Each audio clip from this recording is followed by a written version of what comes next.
मिलेगा।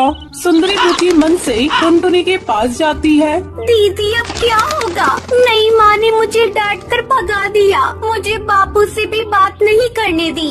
उधर नन्ही चिड़िया भूख से लगातार रोई जा रही थी। क्या करूं? ये कैसी दुविधा में आपने मुझे डाल दिया। मैं अकेली अपनी बहनों का कैसे ध्यान रखूं? सुंदरी तुम नन्ही का ध्यान रखना, उसे किसी भी तरह खेल में लगाए रखना। मैं अभी चाचा जी के यहाँ से जाकर कुछ मदद मांग कर आती हूँ। टुनटुनी अपने चाचा बंटी कबूतर के पास जाती है। चाचा मेरी मदद करो, हम लोग भूखे मर रहे हैं। बापू ने तो उससे शादी कर ली, वो हम तीनों बहनों पर अब ध्यान नहीं देते। नन्ही बहन दूध के लिए तड़प रही है, लेकिन बापू पर इसका कोई असर नहीं पड़ रहा है। मैं तेरा दुख समझ सकता हूँ बेटा, मैं तेरे लिए ज्यादा कुछ नहीं कर सकता, लेकिन मेरे पास एक गाय है, इसका दूध निकाल कर तू अपनी बहन को पिलाना और तुम सब खुद भी पी लेना। टुनटुनी चिड़िया गाय लेकर अपने घर वापस आ जाती है।